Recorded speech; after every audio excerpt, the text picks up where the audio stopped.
नमस्कार मित्रों, आज मैं आपको ऐसे चीज़ के बारे में बताने जा रहा हूं जिसके बारे में आपने कई बार सोचने की कोशिश की होगी लेकिन आप उसको हल नहीं कर पाए होंगे।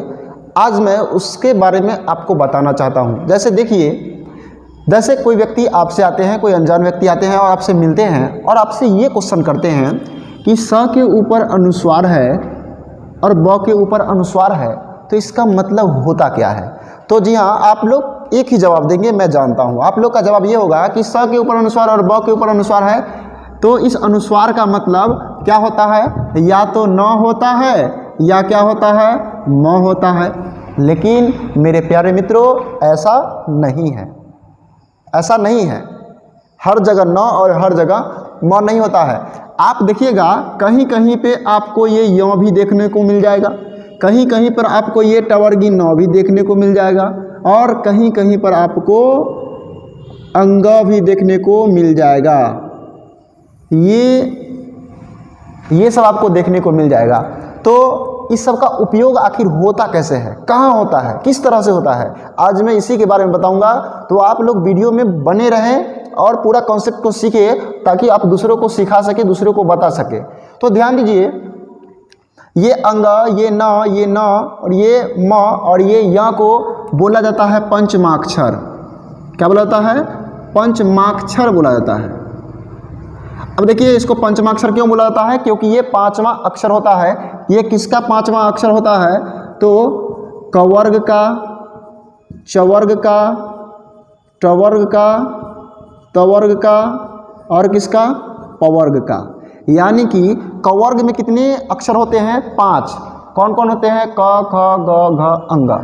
तो अंग कैवा अक्षर है, 5वां अक्षर है। जैसे चवर्ग में च छ ज झ य, तो ये य कैवा अक्षर है, 5वां अक्षर है। जैसे टवर्ग में ट ठ ड ढ न, ये कैवा अक्षर है, 5वां अक्षर है। इस प्रकार से त का 5वां अक्षर न हो जाएगा और प का अक्षर 5वां अक्षर क्या हो जाएगा, म हो जाएगा। तो 5वां अक्षर होने के कारण इसका नाम है पंचमाक्षर, यानी कि 5वां अक्षर।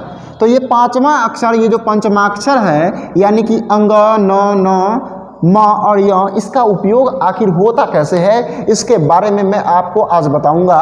तो ध्यान दीजिए, यहाँ पे एक मैं ट्रिक और कंसेप्ट के आधार पे मैं आपको बता रहा हूँ, इस बात को ध्यान दीजिएगा। जैसे यहाँ पे लिखा हुआ है, देखिए, सबसे पहले इस कंसेप्ट को जानने के लिए हमको यहाँ पे ध्यान देना होगा।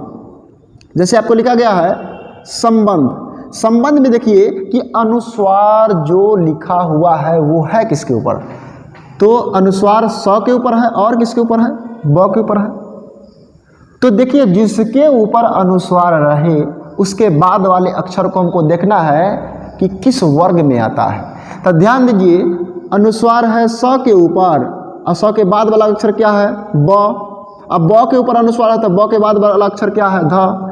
यानी कि जिसके ऊपर अनुस्वार रहेगा उसके बाद वाले अक्षर को देखना है कि वह किस वर्ग का है, और वो जिस वर्ग का होगा उसी वर्ग का उससे पहले उसमें 5वां अक्षर लग जाएगा।